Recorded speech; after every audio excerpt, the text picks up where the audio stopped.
ओम शांति। 13 फरवरी 2022 बाबा के अव्यक्त महावाक्य हैं।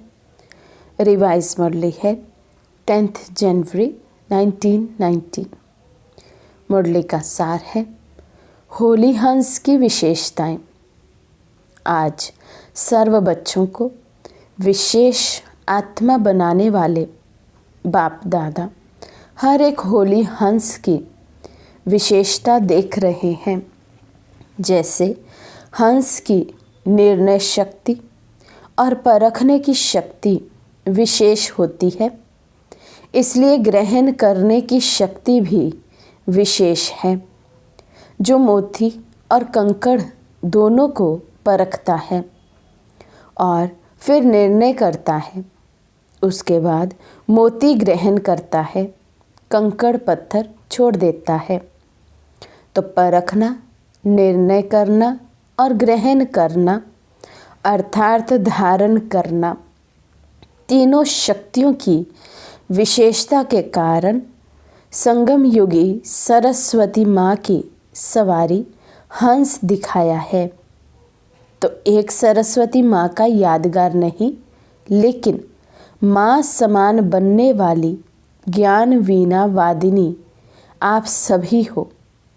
इस ज्ञान को धारण करने के लिए भी ये तीनों विशेषताएं अति आवश्यक है। 3 विशेषताओं की बाबा बात कर रहे हैं: परखना, निर्णय करना, ग्रहण करना अर्थात धारण करना। बाबा कहते हैं यही 3 विशेषताएं इस ज्ञान मार्ग में भी हमें अति आवश्यक है। आप सभी ने ब्राह्मण जीवन धारण करते ही ज्ञान द्वारा, विवेक द्वारा पहले परखने की शक्ति के आधार को पहचाना, अपने आप को पहचाना, समय को पहचाना, अपने ब्राह्मण परिवार को पहचाना, अपने श्रेष्ठ कर्तव्य को पहचाना। इसके बाद निर्णय किया, तभी ब्राह्मण जीवन धारण किया। ये वही कल्प पहले वाला बेहद का बाप है, परमात्मा है। मैं भी वही कल्प पहले वाली श्रेष्ठ आत्मा हूँ, अधिकारी आत्मा हूँ। इस परखने के बाद निर्णय किया। बिना बाप को परखने के निर्णय नहीं कर सकते। कई आत्माएं अभी तक भी संबंध संपर्क में हैं, बहुत अच्छा कहती रहती हैं, लेकिन परमात्म पहचान व परखने की शक्ति न होने के कारण निर्णय नहीं कर सकते कि क्या बनना है व क्या करना है। इसलिए ब्राह्मण जीवन धारण नहीं कर सकते। तो बाबा हमारी विशेषता बता रहे हैं कि हमने साधारण रूप में आए भगवान को भी पहचान लिया, परख लिया, निर्णय कर लिया। और कंपैरिजन में बाबा संबंध संपर्क वाली आत्माओं को देख रहे हैं कि पहचान तो उन्हें भी मिली है, लेकिन उतना निश्चय ना होने के कारण, परख शक्ति ना होने के कारण निर्णय नहीं ले पाते हैं कि यही परमात्मा है। इसलिए बहुत अच्छा तो कहते हैं, लेकिन ब्राह्मण नहीं बन पाते हैं, केवल संबंध संपर्क की आत्मा बनकर रह जाते हैं। तो बाबा कहते सहयोगी बनते हैं, लेकिन सहज योगी जीवन नहीं बना सकते, क्योंकि दोनों शक्तियाँ नहीं हैं। इसलिए होली हंस नहीं बन सकते। पवित्रता रूपी मोती और अपवित्रता रूपी कंकड़ दोनों को अलग नहीं समझते, तो पवित्रता को ग्रहण करने की शक्ति नहीं आ सकती। तो होली हंस की विशेषता है पहले शक्ति, परखना अर्थात पहचानना। आप होली हंसों में ये दोनों शक्तियां हैं ना, क्योंकि बाप को पहचाना, अपने आप को भी पहचाना, निर्णय भी ठीक किया, तब तो ब्राह्मण बने और चल रहे हैं।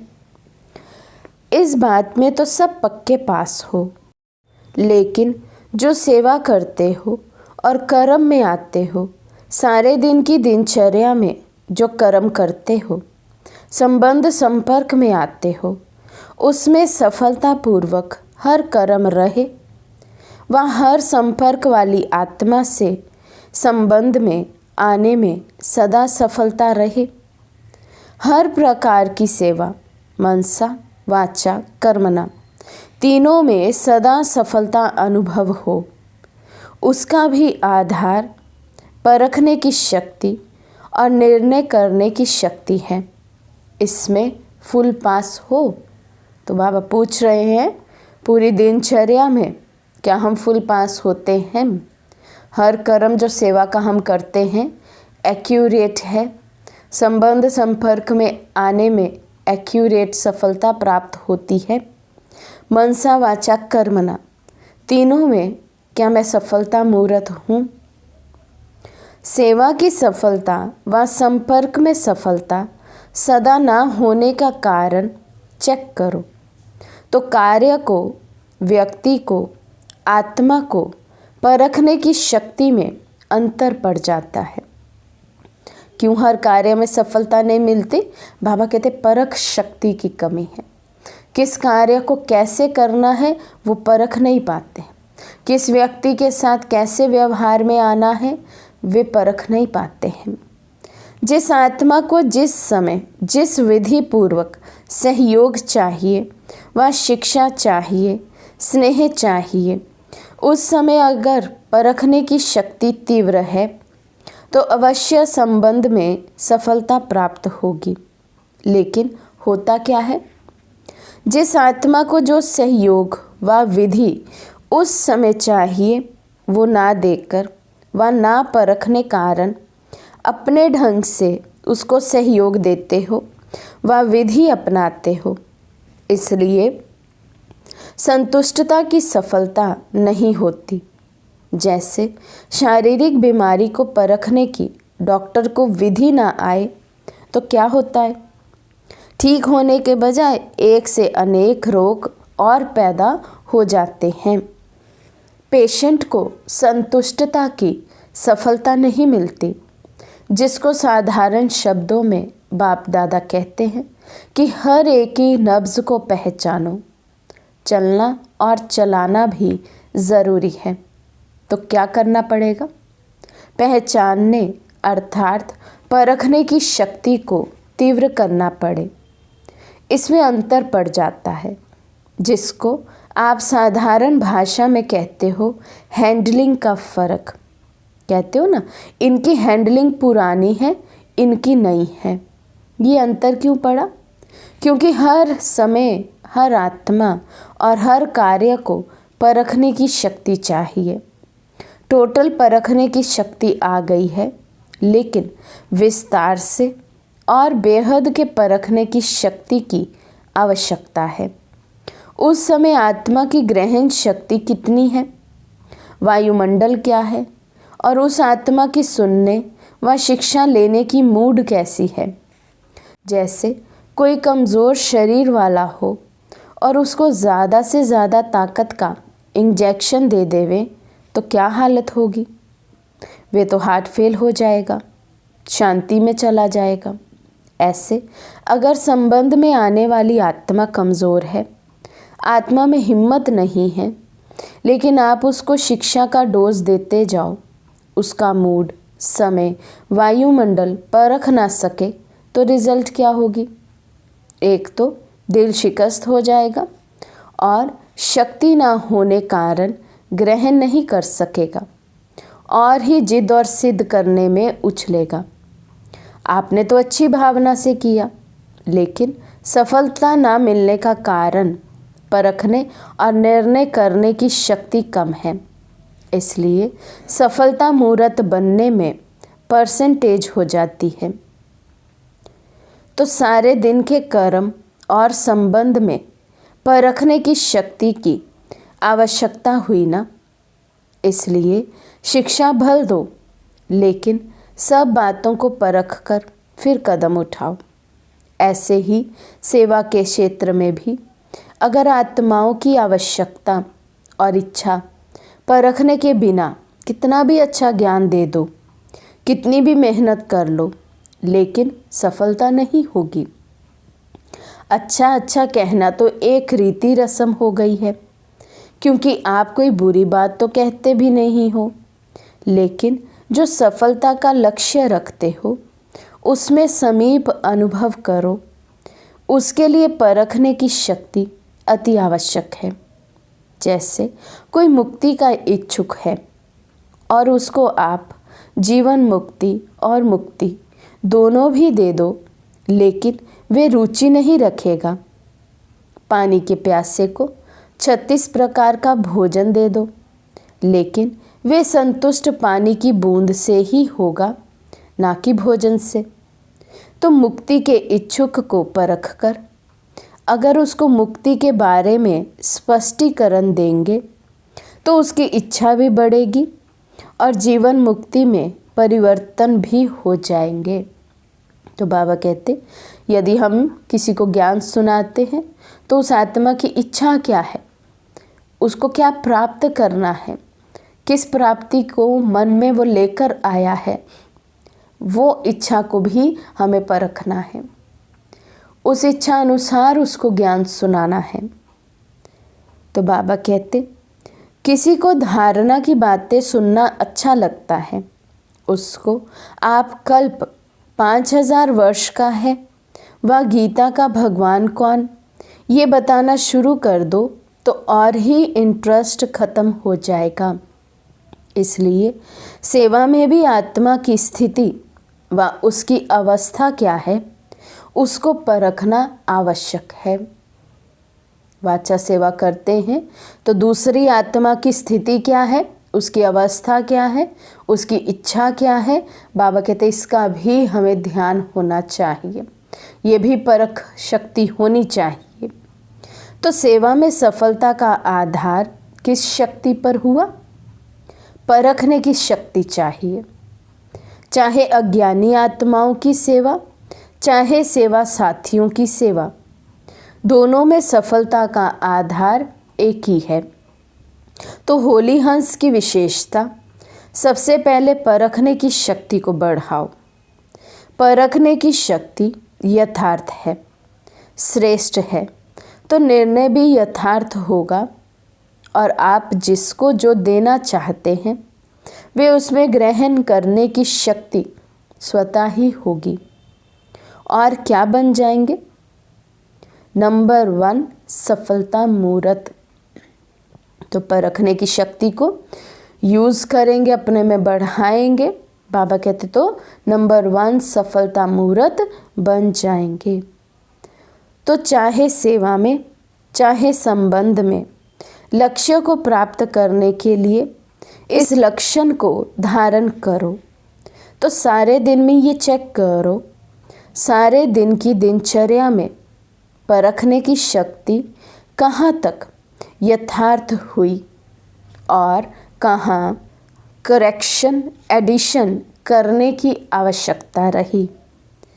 करने के बाद करेक्शन अपने आप होती ज़रूर है, क्योंकि दिव्य बुद्धि का वरदान सबको मिला हुआ है। चाहे समस्या के वश, समय व परिस्थिति के वश व कोई आत्माओं के संग के वश व माया द्वारा मन मत के वश, उस समय परवश हो जाते हैं। लेकिन समय, परिस्थिति, संग का प्रभाव, मन मत का प्रभाव जब हल्का हो जाता है, फिर दिव्य बुद्धि अपना काम करती है, जिसको आप लोग कहते हो जोश से होश में आ गया।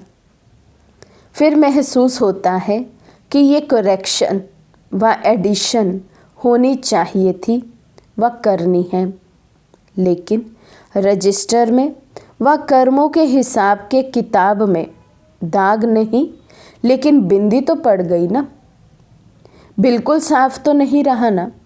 इसलिए कहा जाता है कर्मों की लीला अति गुह्य है।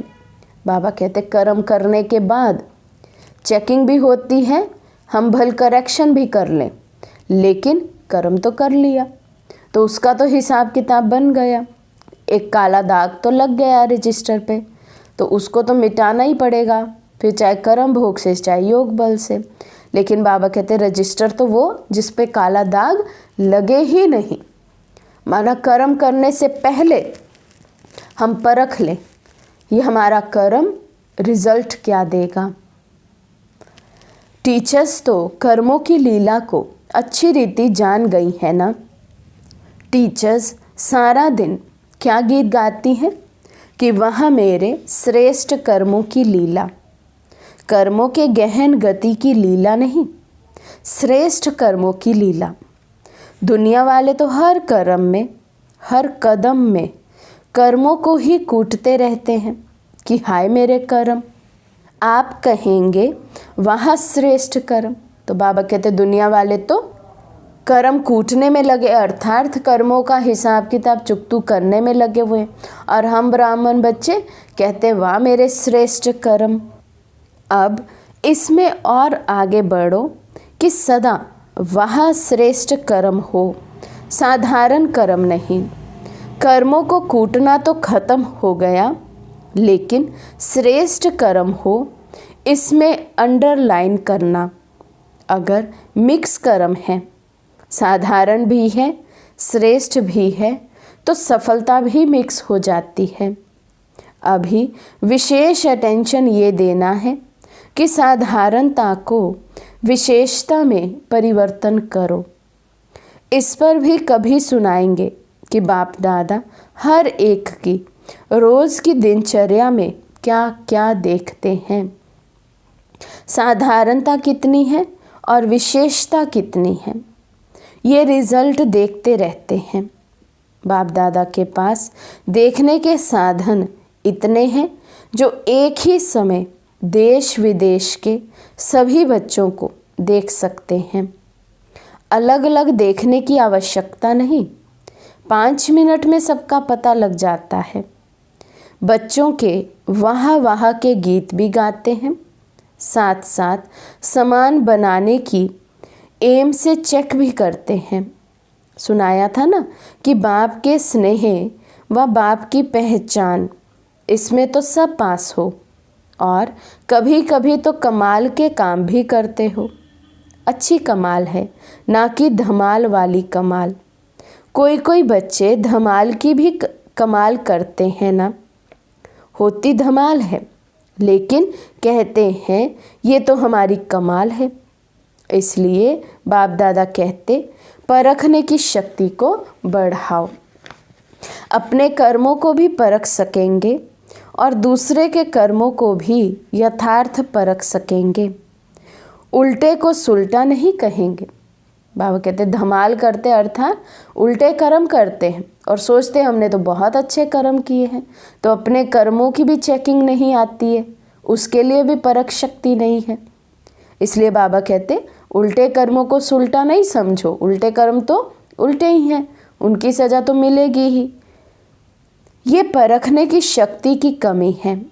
और सदा एक बात याद रखो, सबके लिए कह रहे हैं, कभी भी कोई ऐसा व्यर्थ व साधारण कर्म करते हो और अपने आप को पहचान नहीं सकते हो कि ये राइट है व रॉन्ग है, तो जब ऐसी परिस्थिति आती है वशीभूत हो जाते हो। उस समय ऐसी परिस्थिति में सिद्धि को प्राप्त करने की श्रेष्ठ विधि क्या है? क्योंकि उस समय अपनी बुद्धि तो वशीभूत है। राइट को भी रॉन्ग समझते हो, रॉन्ग को रॉन्ग नहीं समझते हो, राइट समझते हो। फिर जिद करेंगे या सिद्ध करेंगे। तो बाबा कहते जब अपने कर्मों की चेकिंग नहीं है तो फिर कैसे पता चले क्या सही है क्या गलत है? उस समय तो इतना अभिमान में आ जाएंगे, गलत को सही, सही को गलत समझेंगे, फिर अपने आप को राइट सिद्ध करेंगे, जिद करेंगे। ये निशानी है वशीभूत बुद्धि की। जिद और सिद्ध का संस्कार किसका होता है? जिसकी बुद्धि माया के वशीभूत है, परिस्थिति के वशीभूत है, समय के वशीभूत है। तो खुद वो राजा नहीं बनी हुई आत्मा, वशीभूत आत्मा है, इसलिए उसमें जिद और सिद्ध का संस्कार है। ऐसे समय पर सदैव एक बाप दादा की श्रेष्ठ मत याद रखो कि जिन्हों को बाप ने निमित्त बनाया है वे निमित्त आत्माएं जो डायरेक्शन देती हैं उसको महत्व देना चाहिए। उस समय ये नहीं सोचो कि निमित्त बने हुए शायद कोई के कहने से कह रही है, इसमें धोखा खा लेते हो। निमित्त बनी हुई श्रेष्ठ आत्माओं द्वारा जो शिक्षा व डायरेक्शन मिलते हैं उसको उस समय महत्व देने से अगर कोई बुरी बात भी होगी तो आप जिम्मेवार नहीं। जैसे ब्रह्मा बाप के लिए सदा कहते हैं कि अगर ब्रह्मा द्वारा कोई गलती भी होगी तो वे गलती भी बदल के आपके प्रति सही हो जाएगी। तो ऐसे निमित्त बनी हुई आत्माओं प्रति कभी भी ये व्यर्थ संकल्प नहीं उठना चाहिए।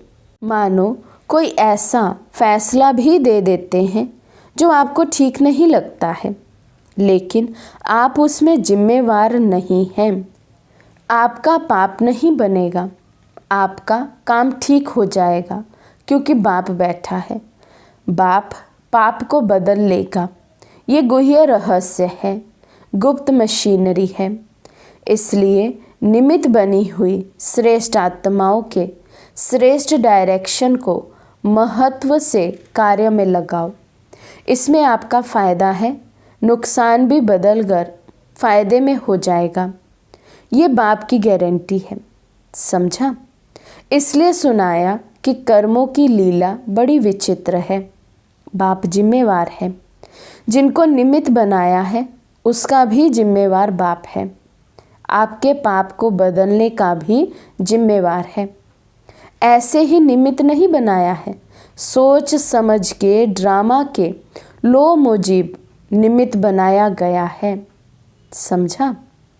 टीचर्स को अच्छा लगता है ना, इसमें फ़ायदा है, बोझ हल्का हो गया। कोई भी बात आएगी तो कहेंगे निमित्त बने हुए बड़े जाने, हल्के हो गए ना। लेकिन सिर्फ कहने मात्र नहीं, समझने मात्र, स्नेह मात्र, स्वमान मात्र हो। इन गुह्या बातों को बाप जाने और जो समझदार बच्चे हैं वे जाने।